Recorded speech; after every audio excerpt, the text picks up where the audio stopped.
Hello, friends and foes. Welcome to what I like to call the come up. This is going to be the best episode of television you've seen in your entire life. Without further ado, I'm going to bring on my very good friend, Caitlin Daniels, to continue this conversation we're having. Caitlin! It's me! It's you! Hello, how are Hi, you? Nick. I'm so good. I'm like in stupid awe of your theme song. Like, I covet theme songs. Okay, so I listen to a lot of podcasts, right? Yeah. And the theme song for the podcast really says a lot about how good the podcast is going to be. There's a podcast called Couples Therapy that I listen to, and I rap the theme song every time I hear it. There's a web series called Being Gay Kinda Sucks. That one, I love that theme song. It's done by my boyfriend, and it's really funny. Did we know that Little Richard sang the theme song to the Magic School Bus? Are you learning that right now on the come up? You heard it here first, folks. What did Yes. you just tell me? Little Richard sang the theme song to the come up. I mean, not the come up. No, tell people that. Tell people that. To the Magic School Bus. Oh my God. Right? It only makes sense. Now it makes sense. You know what other theme song I know you also love that I love? It's Family Reunion with Tia Mowry and Loretta Devine. Listen. She goes off. Here's what I'll say about that theme song. That show is questionable at best. But that theme song is iconic. It's amazing. It truly is. Family reunion, yeah! I know! She scats! She scats at the beginning. I feel like Loretta Devine falls in that like interesting camp of people that it's like, you were never a singer, but should you have been? That's why she is so iconic, because when she does sing, she's blessing us. Like, it is a gift to hear Loretta Devine sing when she seldom does. How do you feel about Sheryl Lee Roth singing? Does that give you a similar feel? I don't know if I've heard her sing. You know, I used to want to do musical theater, and I did do musical theater a lot, and so I never really like dived into soundtracks and specific like Broadway stars catalogs and that kind of stuff. I know I love Audra McDowell. McDonald! Oh my God! Listen, We're doing our best. So it's a pandemic. It's a pandemic, and that's something that we always need to remind people, is that things are always falling apart around us. Me and Caitlin met doing exactly a musical. We met doing Ghost the Musical. You played my wife. You're still in my phone as wife. You're still Caitlin #wife. You are my first husband. First and like only, really, let's get real. We were talking about Selena and how much we love her like legacy, and if that legacy would still be a thing had she not passed the way that she did, or when she did. I don't know, Nick. Tell me your hot points. I think that Selena started to encompass what we look at as like this modern pop star. And then she also had just started to sing in English. Oh, sookin' now. Please welcome also to the come up, Brendan Lumpkin. Hello. I'm downtown right now and it's so foggy. And the interesting part is like nobody's wearing masks today. I guess they decided that they didn't want to. And I'm just like, do not approach. Folks, we're here. We're live. We were talking about Selena. Did Selena originally sing in English, or did she originally sing in Spanish? The reason why I ask that is because that's a really important part, because if she did start in one language or another, that definitely has to do with her trajectory and how she would be perceived today if she were still alive, I think. I truly don't think that she would be like J-Lo or Beyonce level right now.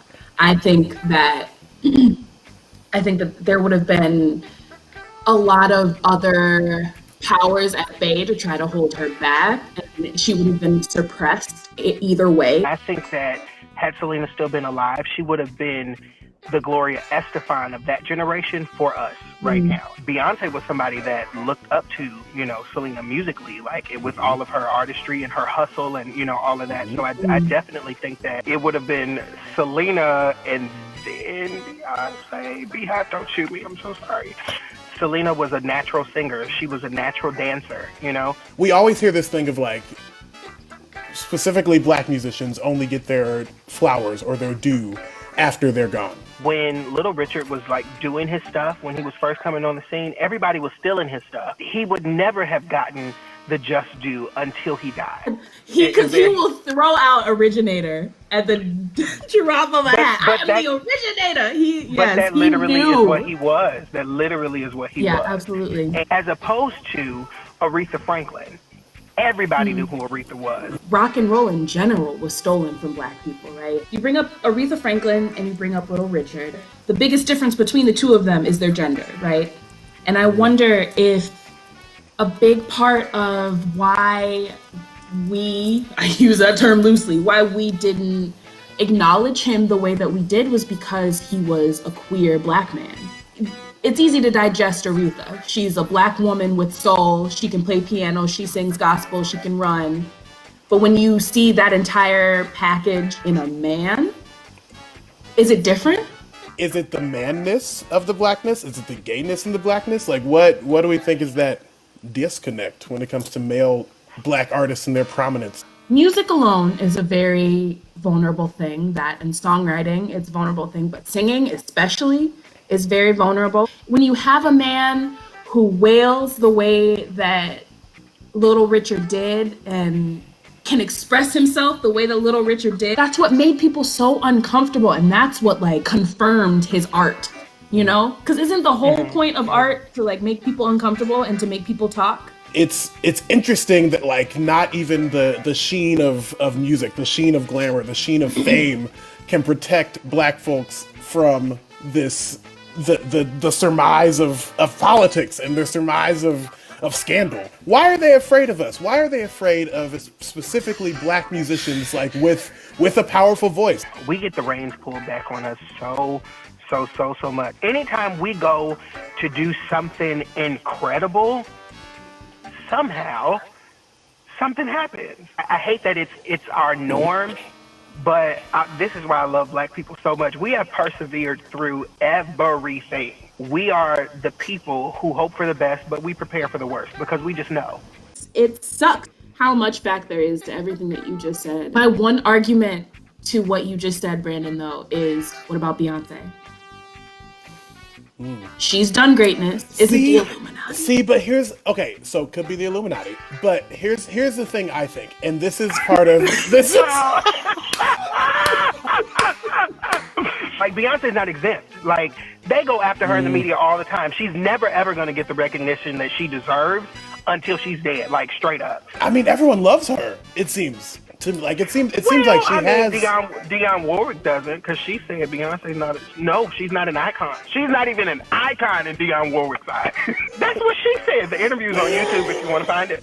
What makes a legend? What makes an icon? Legendary stands the test of time. Like, there is nothing. There are no trends. Ma'am. Exactly. Yes, there are no ma'am. trends, no fads, or anything that can shake a legend. Right.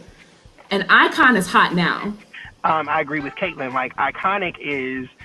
You're hot for the moment, you're hot right now, but Beyonce has been hot right now and for the moment for decades at this point. So I think she's iconic and quite possibly legendary. Yes. Oh my God, it's true. She's both. Like, don't get me wrong. You can be a legend and still be alive. Stevie Wonder, in my mind, living legend, okay? Dionne Warwick, in my mind, living legend. Patti LaBelle, living legend. Tina Turner, living legend. Brandy Norwood. Can we talk about it? I'm a big fan of Brandy. I think that her style has shaped what we now hear as contemporary R&B. Background harmonies have been shaped by the Brandy Norwood sound. People like Ariana Grande that's putting stuff out now, all of that's Brandy Norwood harmony. You listen to Billie Eilish, that's Brandy Norwood harmony. Would you call her a legend? Yes, absolutely. Yeah? Absolutely. She's like another Little Richard. Like, everybody's biting off of Brandy. Everybody's biting off that sound. Like, you're not going to get that nowhere else. You comparing her to Little Richard just gave me goosebumps. That is so real. And just like you said before, she's not going to get her flowers until after she's expired. I'm so happy we agree. Caitlin, you are cute as a button. I've been wanting to say that this whole time. Like, oh my God. No, you. Listen, this was beautiful. And like, I mean...